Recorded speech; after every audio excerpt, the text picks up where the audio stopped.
जय हिंद। मैं हूं इब्राहिम। आप देख रहे हैं अनमोल समाचार। फिर से एक बार मीरा भाईंदर के अंदर में जिस तरह से आप देखेंगे कि इलेक्शन करीब आया और आरोप का दौर भी चलना शुरू हो गया है। हाँ, विधायिका गीता जैन ने आरोप लगाया है 7-Eleven कंपनी पर, जिसकी वजह से मीरा भाईंदर के रहवासियों को मेट्रो की सेवाएं नहीं मिल पा रही थी। नरेंद्र मेहता जी ने भी यही तुरंत जो जवाब के लिए प्रेस कॉन्फ्रेंस की है और जवाब दिया है। जिस तरह से उन्होंने कहा है कि ये कुछ कर नहीं पाई तो सिर्फ और सिर्फ जिम्मेदार जो है मेरी कंपनी को बता रही हैं, 7-Eleven जो कंपनी है उसे बता रही हैं, नरेंद्र मेहता को टारगेट कर रही हैं।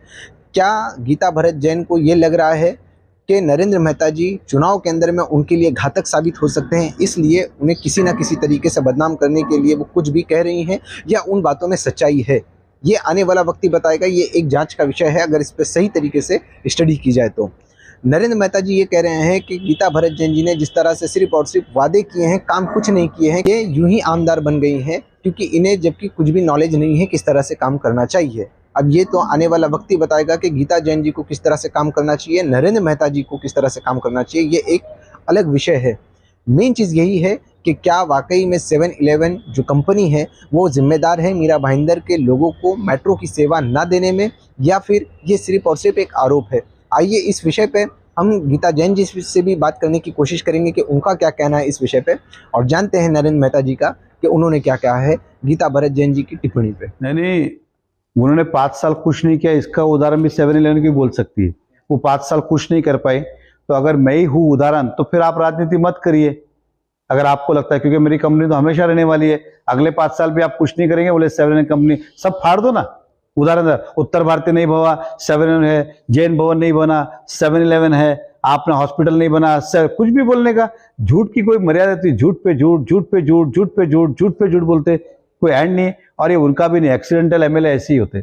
जो एक्सीडेंटल एमएलए होते ना वो ऐसे, क्योंकि नॉलेज नहीं होता है, कायदे का ज्ञान नहीं होता, क्या बन सकता है क्या नहीं बन सकता है, इसलिए बातें करते। और मेट्रो का काम जितना हुआ है तो किसकी जमीन पे हुआ है? वो इस शहरवासियों की जमीन पे ही बना है ना, किसी और की नहीं ना। अब रहा सवाल, उनको नहीं पता है। अब जो वो आरोप लगा रही है उन्हें नहीं पता है कि 7-Eleven ने ऑलरेडी कमिश्नर को बोला जब भी आपको जमीन लगे हम लेटर दे दिए कि हम तैयार है। वो लेते नहीं है क्योंकि उनके ऊपर विधायिका मैडम का प्रेशर है कि आप लेना नहीं, क्योंकि मुझे राजनीतिक मुद्दा करना है और उन्हें लगता है कि आरोप गलत है।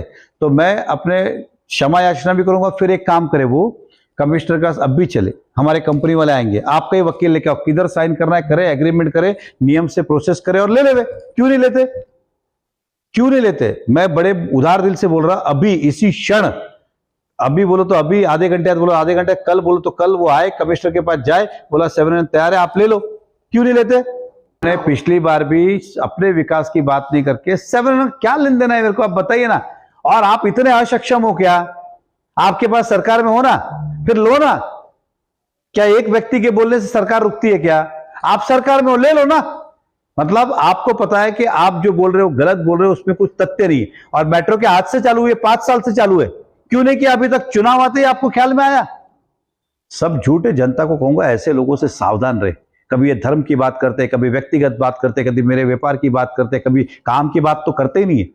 सब जो भी मांगो टोल निकलेगा झूठ, उत्तर भारतीय भवन बनेगा झूठ, क्या बोल जैन भवन बनेगा झूठ, और भी कितने काम है, सब झूठ पे झूठ। वो तो वचनों के वचन गिनाना शुरू कर दिए। मैंने क्या बोला? वो वचन ही दे सकते। अब वो अगला वचन देने वाली है कि मैं अगली बार आके 9 वचन पूरे करूंगी, ऐसे ही बोलेंगे और क्या बोलेंगे।